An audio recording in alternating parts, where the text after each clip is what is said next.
Olá, muito boa noite a você. Eu sou Adalberto Piotto e seja bem-vindo ao Cenário Econômico pela TV Brasil, com emissoras públicas de todo o país. Hoje, num programa especial para falar sobre as contas públicas brasileiras, discutir o orçamento do país. Você se lembra que na semana passada o governo teve aprovado pelo Congresso a obtenção de um crédito suplementar de quase 250 bilhões de reais. E esse crédito foi justamente para pagar despesas correntes. O governo alegou que precisava do dinheiro para pagar o BPC, que é o benefício de prestação continuada, um benefício de assistência social e também benefícios previdenciários. Faltava dinheiro no caixa do governo. E por que o governo recorreu ao Congresso? Porque a regra de ouro prevista na Constituição proíbe que o governo se endivide mais para pagar despesas correntes, justamente para tentar manter dentro do orçamento. Para a gente entender exatamente o que isso tem a ver com a necessidade de reforma da Previdência, uma vez mais eu tenho aqui Jason Vieira, que é economista-chefe da Infinity Asset, é meu convidado. Jason, bem-vindo uma vez mais. Eu fiz questão de relacionar o benefício o crédito suplementar à reforma da Previdência, que é o assunto latente desde o início deste governo, é a pauta número 1 do Ministério da Economia, porque o governo conseguiu do Congresso uma autorização para se endividar. O crédito suplementar teve que ser comemorado porque era uma necessidade momentânea. Era um gasto que ele precisava fazer, um dinheiro que ele precisava para atender um gasto que era momentâneo. Mas o governo teve que recorrer ao mercado e se endividar mais porque ele não tinha dinheiro dentro do orçamento. Ele não tinha dinheiro do orçamento porque gasta-se demais e está se arrecadando menos com esse momento mais difícil da economia. Está muito clara a necessidade da reforma da Previdência. Esse crédito veio no momento para explicar ainda mais que as contas do governo passam por dificuldade? Eu acho que mais claro impossível, Piotr. Nós estamos numa situação do governo em que o cheque especial já foi gasto, não tem mais o cheque especial, acabou.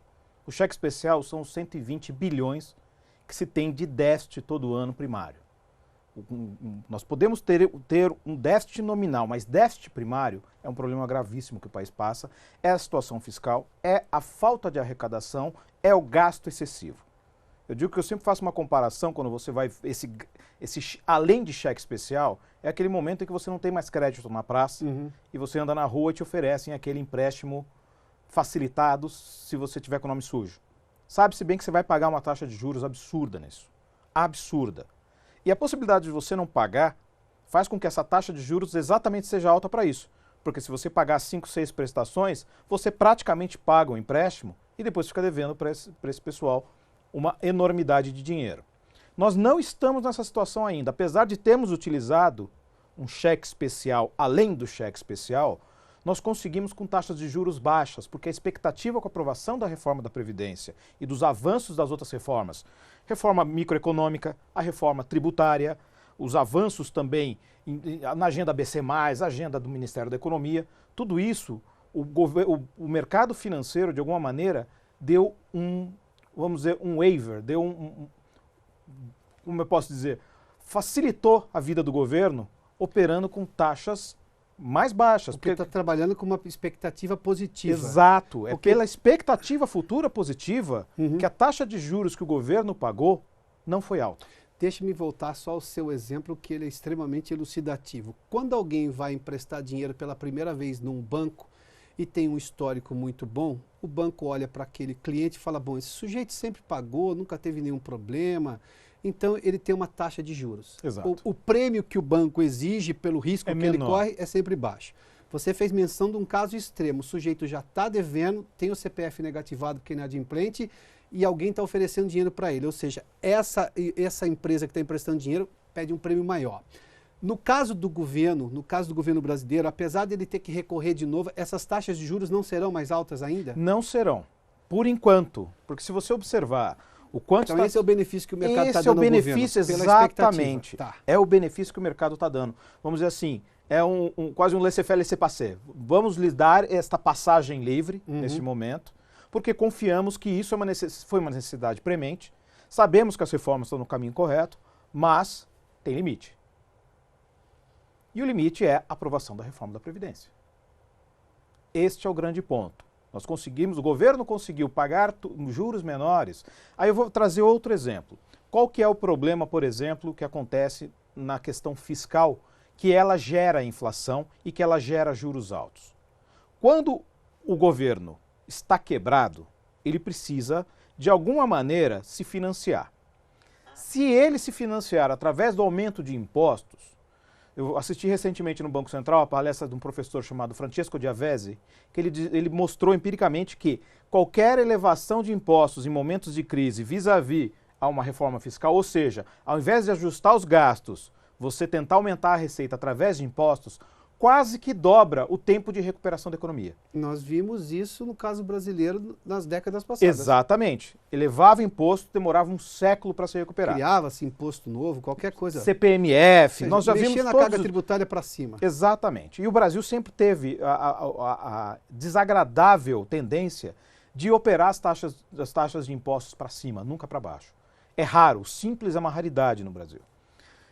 Mas quando olhamos por esse ponto de vista, qual que é o grande problema fiscal? Se você não tem condições de subir impostos, porque sua economia está quebrada, não vai ter quem pague esse imposto. Você vai recorrer à emissão de títulos. A emissão de títulos, ela não passa simplesmente de emissão de moeda, porque o governo está emitindo, toda vez que o governo emite um título, ele está literalmente emitindo moeda.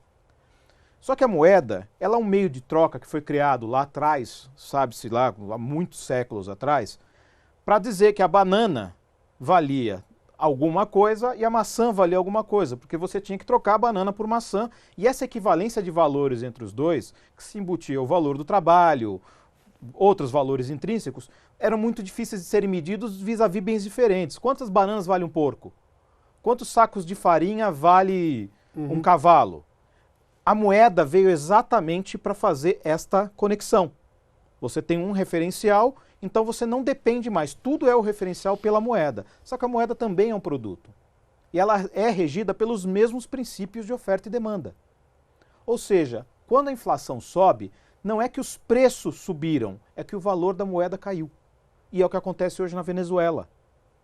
A inflação na Venezuela é tão alta porque a moeda deles não vale nada. E eles continuam emitindo títulos, pagando juros altíssimos, e aí vem a questão dos juros também. Você tem que dar ao mercado, como aquela pessoa que está lá negativada na rua, pegando empréstimo com aquelas agências que tem por aí, você vai pegar a taxa de juros mais alta possível, para atrair esse investidor. Porque esse investidor sabe que o seu risco é muito grande. A história da moeda, no caso brasileiro, pode ser explicada pela estabilização econômica a partir do plano real. Do plano real. E o que nós tivemos no passado, apesar das pessoas gostarem de comemorar como foi o período militar no Brasil, só que nós temos que lembrar que boa parte da inflação que nós sofremos nos anos 80 e 90 foram os absurdos gastos do governo militar na época dos anos 70. Aquele crescimento superacelerado foi feito através de emissão de títulos e de gastos absurdos do governo. E se você combinar isso com um Estado inchado, ou seja, com muitos funcionários públicos, com baixa produtividade, com baixa eficiência, obviamente que isso se torna uma coisa insustentável. Nós tivemos um inchaço da máquina recente agora também nos anos Lula e Dilma. Exato. Que fez com que o Estado ficasse caro demais, no momento em que tudo bem, a economia ajudava, o governo gastava muito, mas arrecadava muito também. Tivemos um momento econômico ruim depois, e aí o gasto continuava a crescer, mas não a receita. Exato. Aí vem o desequilíbrio que hoje nós estamos enfrentando em relação a uma série de coisas, e a reforma da Previdência é um dos gastos que precisam ser contidos. E eu digo o seguinte, a reforma da Previdência, eu gosto de fazer essa alegoria para as pessoas conseguirem entender de maneira um pouco mais didática. Imagina que você tem um terreno que ele é feito de dinheiro. De repente você começa a ter uma erosão nesse terreno. Esse dinheiro está indo embora. Qual que é a primeira coisa que você faz para evitar desse dinheiro ir embora? Você faz um muro de contenção.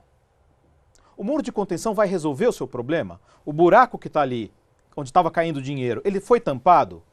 Ele não foi tampado, o buraco continua ali. Você só fez o muro de contenção.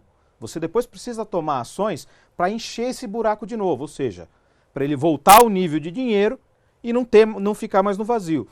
Se a gente for resumir, a reforma da Previdência é meramente o muro de contenção. Só que se você não fizer o muro de contenção, você pode construir uma mansão nesse terreno. Ela vai ser comida pelo buraco da erosão. E é exatamente o que tem acontecido na economia brasileira. Se você não fizer esse muro de contenção, que é a reforma da Previdência, as pessoas falam, mas todo mundo fala só reforma, só reforma. Ah, mas quem disse que a reforma vai resolver? Não, a reforma não vai resolver. A reforma vai evitar de que a gente vá para o buraco. O que vem agora são todas as ações que eu citei antes, ações microeconômicas que são no sentido de reduzir burocracia, melhorar o ambiente de negócios, abertura comercial, a reforma tributária. Mas é que não se consegue ter uma melhora no ambiente se eu continuo tendo um governo drenando recursos. Exato.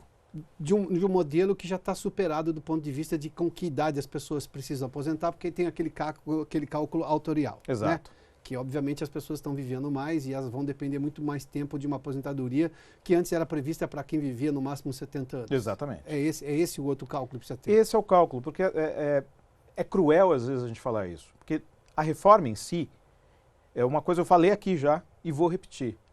Ela pode ser ruim no particular, mas ela é boa no coletivo.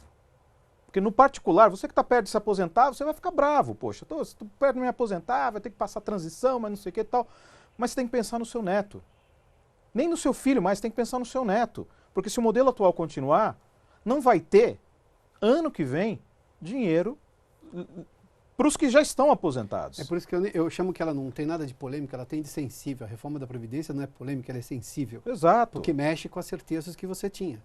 Mas a gente precisa colocar uma coisa muito importante no Brasil, é que o brasileiro, principalmente do setor público, é um dos que se aposenta mais cedo no mundo. E uma coisa que eu não entendo, por exemplo, no texto da reforma que foi lido semana passada, os professores, as professoras, elas vão conseguir se aposentar, por exemplo, antes de uma empregada doméstica. Elas vão conseguir se aposentar, foi algum lobby, obviamente, antes de uma pessoa que não teve condições, por exemplo, de contribuir o tempo correto. Sendo que a gente sabe que os professores mais velhos é uma atividade mental. Os professores mais velhos, eles estão no seu auge de produtividade. Interessante, me chamou a atenção também porque o que tem um professor de tão diferente em relação ao outro trabalhador por esse aspecto? Exatamente. Eu acredito que e no que caso nós é tenhamos só para as professoras, professoras, né? que nós tenhamos que valorizar né? os professores. Isso é indubitável. Qualquer país do mundo só deu certo quando fez investimento, principalmente em educação básica. Mas com condições para ele dar melhor aula, nas condições melhores na escola, exatamente, para que ele seja bem remunerado e para que ele tenha ótimas condições e para que ele seja responsável no futuro para grandes seres humanos. Mas você os colocar numa classe especial, principalmente sabendo que você vai estar privilegiado em relação a pessoas que não tiveram os mesmos privilégios que você teve, pode ser um privilégio por conta do caráter da sua profissão, que é muito nobre, mas é um privilégio. Então, o que uma professora tem melhor que uma empregada doméstica? Então, são esses assuntos que ainda precisam ser discutidos no Brasil, de se entender o que é justiça social. Porque boa parte da gritaria contra a reforma da Previdência vem exatamente dos mais privilegiados, da casta brasileira que consegue ter uma ascensão salarial das mais rápidas do planeta, que exatamente leva a uma aposentadoria também rápida. Porque um funcionário público, não pelo mesmo sistema de méritos do setor privado, ele consegue chegar com uma rapidez enorme ao topo salarial um período de tempo muito menor. Jason, vamos falar depois da relação dívida-PIB que tem crescido e isso é muito mais simples do que as pessoas imaginam. Depois a gente fala também sobre essas últimas propostas. A proposta que foi apresentada pelo relator na semana passada, numa resposta clara ao projeto oficial enviado pela equipe econômica do governo. A gente vai fazer um rápido intervalo aqui no Cenário Econômico. Eu volto em instantes com Jason Vieira, economista-chefe da Infinity Asset aqui no Cenário Econômico. A gente volta daqui a pouquinho, logo depois do intervalo, hein? Já de volta aqui com o Cenário Econômico, seja bem-vindo uma vez mais. Eu recebo Jason Vieira, economista-chefe da Infinity Asset. Jason, eu prometi antes do intervalo para a gente falar da relação dívida-PIB, que parece uma expressão do meio de economistas, e obviamente sim é uma expressão do meio econômico, mas ela é muito simples de compreender. PIB é riqueza gerada, dívida é dívida, simples assim. O que a gente tem visto nos últimos tempos, e se eu pegar dos anos de 2014, quando começou a crise que nos levou à maior recessão da história até agora, a dívida cresceu e o PIB não cresceu. Ou seja, o PIB que geraria receita para o Estado, ou seja, através de impostos, não cresceu. Aliás, ele decresceu. Exatamente, diminuiu o tamanho da arrecadação do Estado. Aí voltando à questão da reforma da Previdência, e você fez uma menção numa comparação de que eu preciso conter a erosão da perda do recurso, e com medidas justas, porque a reforma da Previdência está tentando olhar para essa nova sociedade, um novo momento, para ser um pouco mais justo e tudo mais. Quando nós temos essa relação dívida-PIB, é de novo outra razão que parece economês, mas é a realidade absoluta do dia a dia de qualquer orçamento, de qualquer família brasileira? Exatamente, Piotr. O problema da relação dívida-PIB, ela não é necessariamente o problema de uma relação dívida-PIB. O Japão tem 200% do PIB em dívida. Quanto problemático isso é para o Japão? Muito pouco, porque a dívida está dentro do Japão. Você tem a dívida japonesa, ela é basicamente na mão dos japoneses. Então, consideremos que isso não é um problema. Mas a questão da relação dívida-PIB é o histórico que ela tem dependendo do país e o nível de crescimento que ela ganha a partir de certos momentos, que foi o que aconteceu com o Brasil. A gente trabalhava com uma relação que sempre girava em torno ali de 50%, 60% do PIB e para de repente ter uma disparada. Esse é o problema. Porque muitas pessoas podem falar, mas o Japão, os Estados Unidos é 100% do PIB. Só que a dívida deles é um pouco mais problemática, porque a dívida deles está na mão do mundo. Mas a possibilidade dos Estados Unidos quebrarem também é muito menor. Só que eles têm um mundo disposto a comprar títulos de dívida deles e por juros baixos. Exatamente. Eles têm confiança de que vão pagar e você não vai deixar de receber. Eles são o famoso AAA, ou, como podemos dizer, aquela pessoa que tem o CPF limpinho e que pagou por 10 anos todas as dívidas na vida dela, nunca atrasou nada e finalmente quer um cartão de crédito. Vão dar um black para essa pessoa, claro. Que é os Estados Unidos. Os Estados Unidos têm um cartão de crédito black. Nós, por enquanto, estamos com aquele cartãozinho azulzinho de canto que não serve para muita coisa. Por quê? Porque aquela classificação de risco... limite de gasto. Exatamente. Aquela classificação de risco soberano, que é o famoso Risco Brasil, ou a classificação das agências de risco, que a gente ouve falar muito lá fora, que o Brasil é grau de investimento, o Brasil não é grau de investimento, o Brasil é junk, o Brasil não é junk. O que é, na verdade, isso? Isso, na verdade, é mais ou menos aquilo que a gente falou do score de crédito que estão querendo fazer agora, do consumidor positivo, que estão querendo fazer no Brasil, que já tem nos Estados Unidos. As pessoas medem a sua capacidade de pagar uma dívida em um determinado período de tempo e dizem se é legal emprestar para você, se é legal dar dinheiro para você, se a garantia de que você vai pagar é alta ou baixa. Hoje nós não somos mais grau de investimento. Hoje nós somos chamados de junk bonds, ou seja, nós somos aqueles que há possibilidade de pagar a dívida de 60% a 70%, mas tem 30% que você pode ser que não pague. Super junk, você tem a Venezuela. Ou seja, que está numa crise infindável. A Venezuela, no consumidor positivo, ela não conseguiria mais empréstimo de ninguém. O Brasil conseguiria, mas com uma taxa de juros mais cara. Dentro das propostas que foram apresentadas pelo relator, e obviamente é do processo democrático, era esperável que isso fosse acontecer. Aconteceu, o relator foi lá e mexeu na proposta, apresentou, mas manteve algo próximo de 1 trilhão em 10 anos de economia. Na verdade, fez algumas coisas que estavam assim inesperado, compensou parte da perda com aumento de uma proposta de contribuição social sobre lucro líquido no caso dos bancos, que são um setor que não entra em crise nunca no Brasil, apesar do Brasil estar em crise. Bem. E também teve ali de suspender, que é uma coisa que não tem impacto fiscal, mas tem impacto moral gigantesco. Exato. Juízes, para você se lembrar, cometiam um problema, tinha um problema ético ali na profissão, ganhavam uma aposentadoria compulsória no valor total, com todos os benefícios. Isso saiu nessa proposta do relator. Só lembrando de algumas aqui, mexi em algumas idades, a gente falou já da história dos professores. Essa proposta é uma proposta viável para avançar pelo Congresso e, claro, chegar a ser aprovada logo no começo do segundo semestre pelo Senado? Ela tem grandes possibilidades. Ela tem grandes possibilidades por quê? Primeiro, da questão dos estados. Os estados, na proposta, estão fora. E por que os estados estão fora? Porque, na verdade, o governo pediu um compromisso dos estados de forma a mobilizar as bancadas estaduais a aprovarem a reforma. Porque não adianta você, governador, falar, eu quero a reforma, e seu deputado ir lá e votar contra. E se o estado está quebrado devendo 5 meses de salário para funcionário público. Daí você tem a possibilidade de ter que arcar com uma reforma própria, aí o ônus da sua reforma da Previdência é seu, aí você vai ter que mostrar para a população do seu estado, do seu município, que o problema está ali. Porque, por enquanto, parece só que é um problema do governo federal. E não é? E não é um problema O atraso generalizado. das aposentadorias foi no governo de Minas Gerais, no governo do Rio de Janeiro e no governo do Rio Grande do Sul. Exatamente. E se você comparar, por exemplo, o déficit da Previdência do Rio de Janeiro com o déficit da Previdência de São Paulo tem 6 milhões de reais de déficit. Milhões. É um período de arrecadação de multa de estrada estadual, ele zera esse déficit. Um mês de arrecadação de multa estadual, ele zera esse déficit.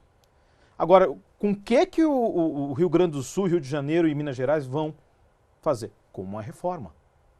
Porque alguns estados já fizeram alguns modelos de reforma e estão fiscalmente melhores neste momento. E alguns, inclusive, estão positivos. A questão é, aqueles que estão mais problemáticos vão ter que fazer reformas, às vezes, mais duras do que a do governo federal. Do que a proposta que está, nesse momento, sendo discutida no Congresso Nacional.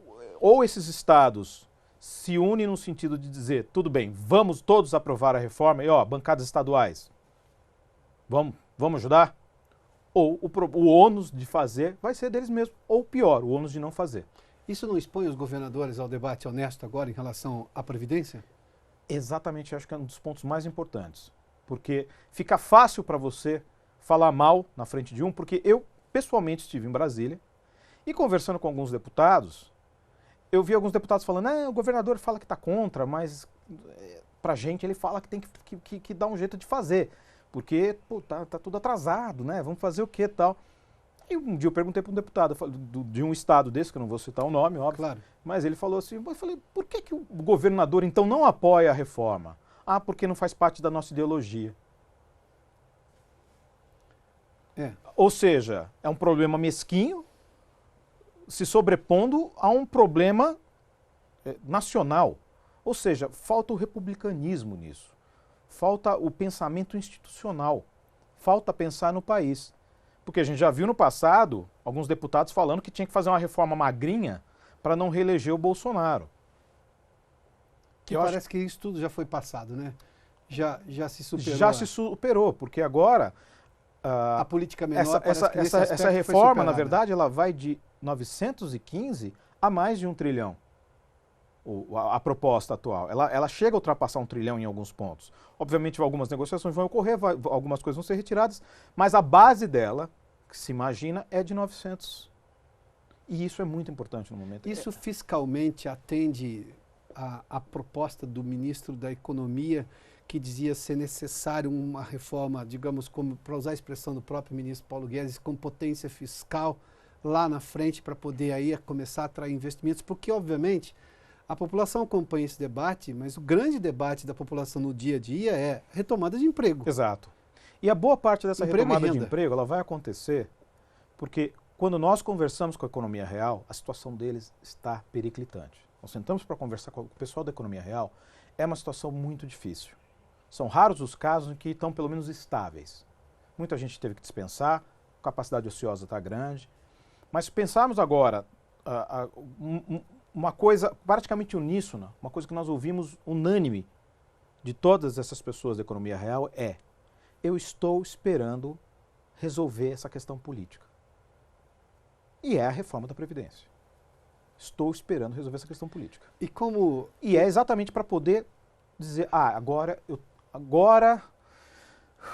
consigo investir um pouco mais. Então, a economia é feita de expectativa e quem sai com investimento antes normalmente se dá melhor.